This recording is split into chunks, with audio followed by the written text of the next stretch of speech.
नमस्कार, मेरो नाम सुकेश कुमार ठाकुर हो।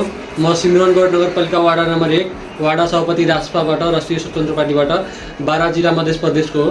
अनि हामी रासपाको अहिले सम्पादित निर्वाचन प्रणाली प्रक्रिया चलिरहेको छ। आज भोट दिने हो, आज र भोलि 7 बजेसम्म हो। आज 12 गते र भोलि 13 गतेसम्म भोट दिन पाइन्छ। जति हामी राष्ट्रिय स्वतन्त्र पार्टीका सदस्यहरू बनेका छौँ, हामी सबैजनाले अनलाइन भोटिङ गर्न पाइन्छ। किनभने एप्स छ नि, राष्ट्रिय स्वतन्त्र पार्टी रासपा भन्ने एप्स छ, त्यसबाट हामी त्यो डाउनलोड गरेर या हामीले थाहा छैन भने कुनै पनि युवालाई सम्झेर बोलाएर त्यसमा कसरी भोटिङ गरिन्छ भने त्यो सुझाव हामी बताउन गइरहेको छु।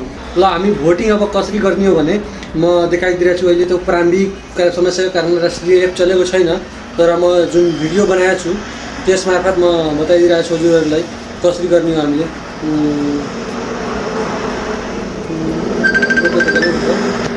ल, त्यो हामीले एप्स हेर्न सक्नुहुन्छ। पहिला म सुरुदेखि बताइदिरहेको छु हजुरलाई।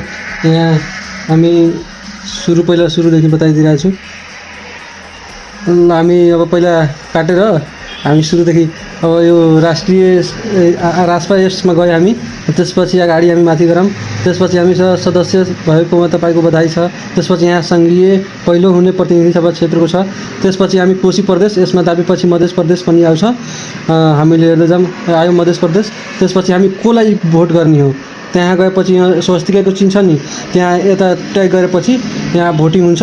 हामीले पहिला हेर्नुपर्छ है, यो एकजनाले 5 जनाले भोटिङ गर्न पनि पाइन्छ। यहाँ एकजनाले व्यक्तिले 5 जनाले भोटिङ गर्न पाइन्छ। यहाँ हामी ट्याग गर्दाखेरि यो ब्लू जस्तो उग्छ, यहाँ स्वस्तिकामा ट्याग गर्दाखेरि आयो। यहाँ हामी एकजनाले भोट गरिदियो, हामी 12 रजनीश कुशवाहालाई भोट दियो। त्यसपछि हामी अझै कुन जनाले भोट दिने हो, 5 जना सदस्यलाई भोट दिनु हो। हामी धेरै ठाउँकाहरू छन्, तिनीहरूलाई पनि भोट दिन पाइन्छ। जो आफूलाई इच्छा छ त्यसलाई पनि दिन पाइन्छन्। यहाँ यसरी राष्ट्रिय स्वतन्त्र पार्टीको उम्मेदवारलाई हामी भोट दिन सक्छौँ।